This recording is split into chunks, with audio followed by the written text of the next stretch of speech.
It's finally time to call the show on opening night. My name is Kent, and this is your half-hour call. Attention cast and crew, this is your half-hour call. Half hour to the top of the show. Half hour.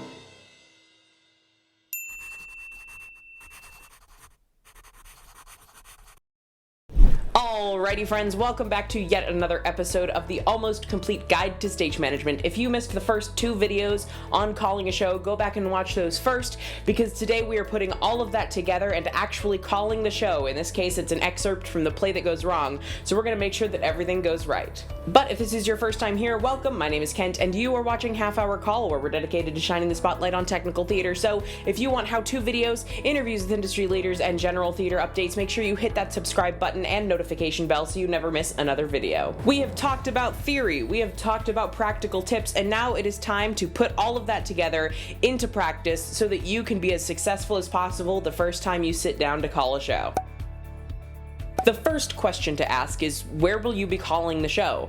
Will you be calling it from the back of the audience in a booth? Will you be calling it from the stage right wing or the stage left wing? Will you be calling it from a platform several feet above the stage? It all depends on the structure of your specific space. Your calling location will also most likely impact the structure of your calling station. This is an oversimplification, but in my experience, if you're calling from the back of the house, your system will be more spread out, and if you're calling from backstage, your system will be more vertical and up and down. But regardless of the setup of your specific calling station, you will probably have the same things on it. The most important thing on your call station, other than the call script itself, is going to be your communication system. Generally speaking, this is going to be a headset system like ClearCom, but it could also be a radio or walkie-talkie or hand signals that you have with the board ops, or you might just be in the same booth as the light board operator. There are lots of variations on your communication system, but no matter what it is, it's important that you understand it and know how to use it. If your show is using cue lights, you will have the cue light control system. This might look like a bunch of buttons or a bunch of switches depending on the system that you're using. You'll most likely have a God mic that is hooked up through the entire sound system in the event that you need to stop the show,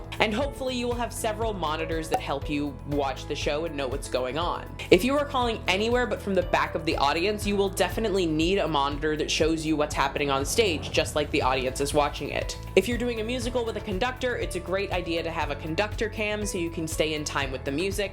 And if there is any kind of safety concern like automation, fly rail, a trap door, you will probably want additional monitors to show you when things are clear and to help you be able to call the show safely. But no matter what you're working on, it is a good idea to have an infrared monitor so you can see everything that is happening even in blackouts. Being able to see during a blackout is crucial for not only safety reasons, but also so that you can not call a cue and bring up the lights while the actors or the set change is still getting set. Ironically, the show that we're practicing with, The Play That Goes Wrong, illustrates exactly why an infrared monitor is so important. Check it out. For the murder at Havisham Manor!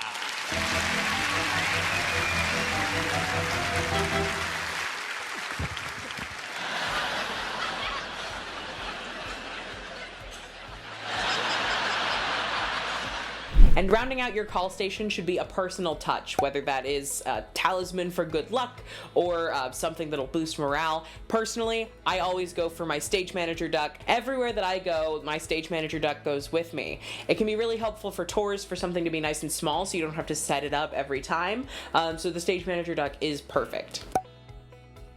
Before you call house to half, or there's the downbeat of the overture, there is a lot that has to go on to make sure that you're ready to start the show. 5 things absolutely need to happen before you can call the first cue to begin the performance. Now, depending on your theater, these might happen in a different order, but they will definitely happen before the first cue of the show. The first step is to call places for the performers over the intercom system or have the ASM go around backstage. Alrighty friends, this is your places call. Places please for the top of the show. Places for the top of the show. Places, thank you. Depending on the size of your cast in the theater that you're working on, this might happen several minutes before the show is supposed to start, or it might happen right when the show is supposed to start. My goal is to have the actors arrive at places no more than about 2 minutes before the house manager says we can start. Any longer than that and I find the actors start to wander off and you no longer have places. So if you're working at a regional theater where you know that the house manager tends to hold the house or delay the show until late patrons arrive, you may want to call places right at the 7 o'clock or 8 o'clock showtime, so that way your actors are getting there at about 7:02, 7:03, you might get the house at 7:04 or 7:05 and you can start right then. But if you're working on a long Broadway show and your crew is going to hit overtime if you delay the show too much, you might need to call places a few minutes before you're supposed to start, so that way you can start as soon as the house manager says it's okay. Generally, between calling places and the actors arriving at places, the stage manager will do a headset and cue light check with all of the crew members that are on headset. This is where you talk to every department and make sure that their headsets are working, they can hear you clearly, and that their cue lights are working so that you don't run into problems later on. And who do I have on headset today? Lights? Thank you. Sound? Alright. Deck, these are your lights, 1 and 2. Awesome. Spot? Great.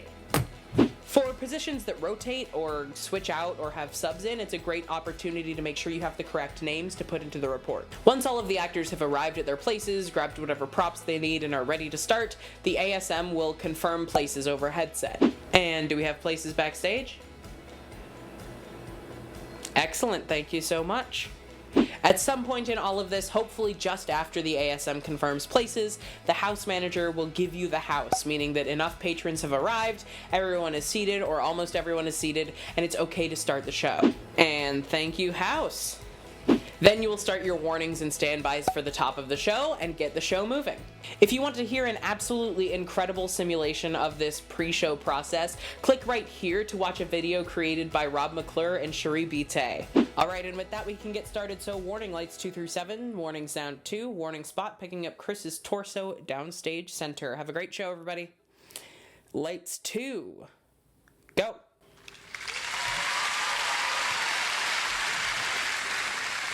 Spot. Just leave it. Go. Just leave it. Don't have time.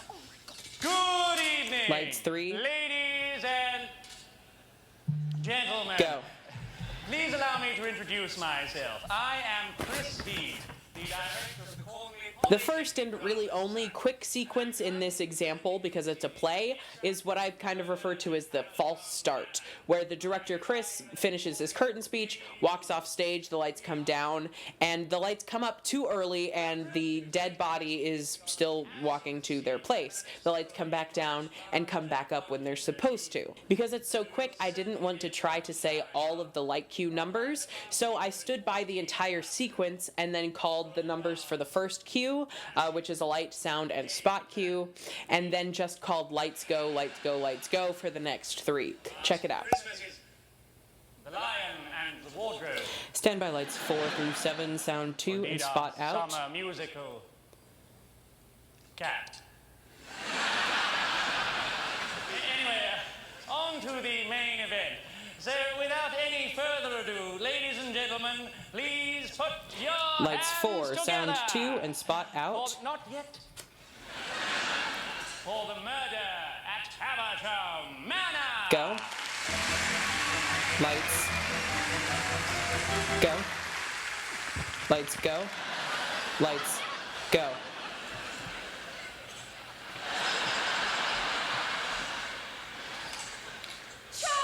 Florence, I'm sorry you have to see him like this. My fiancé.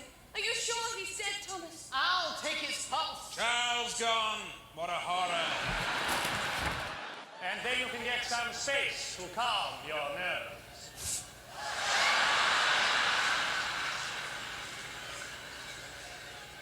The next cues I could discern from watching the video are the deck cues that result in the coat of arms falling, and the slapstick that happens backstage when Sandra gets hit in the face with a door. These 2 cues came relatively fast between each other and really depend on the amount the audience laughs for how long they have between cues. So I didn't want to rely on an audience laughter that might not necessarily happen to put a standby in. So I put both warnings before the sequence begins.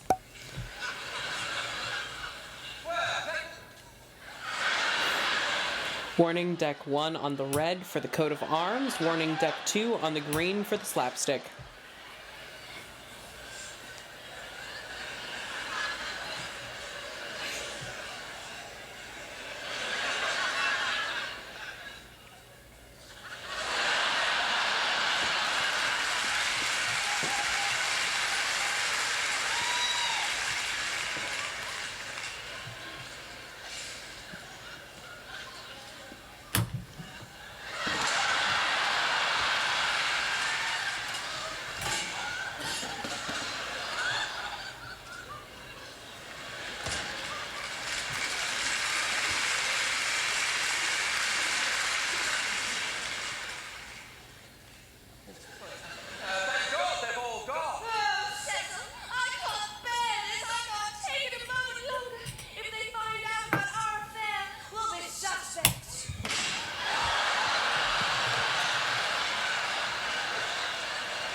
By contrast, the next two cues are pretty similar, but they happen with quite a bit of space between them. So I went ahead and warned the deck cue for the barometer, painting, and curtains first, called that cue, then warned for the flats to fall, then called that cue, because I felt like there was plenty of space, and there was business that would be taking up space regardless of whether or not the audience laughed. Warning, deck 3 on the red for the barometer, curtains, and painting.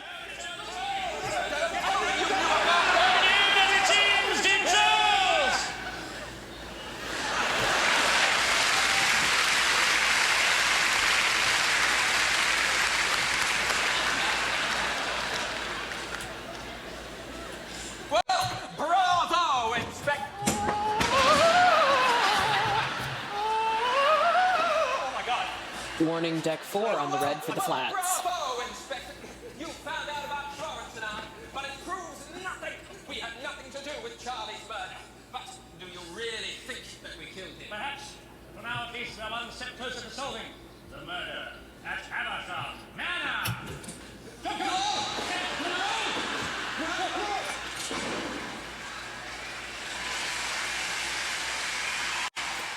And that's pretty much calling a show. Down in the comments below, let me know the best advice you've ever been given before calling your first show. Thank you so much for watching, liking, commenting, and subscribing. My name is Kent, and this has been your half-hour call. Want to learn from the best? Get 15% off registration at the Broadway Stage Management Symposium exclusively for half-hour call viewers now through Friday using coupon code HALF-HOUR at checkout. Find the perfect gift for the stage manager in your life at the Half Hour Call store, now with free shipping on all domestic orders. New products added frequently. Visit KentJamesCollins.com/store to shop now.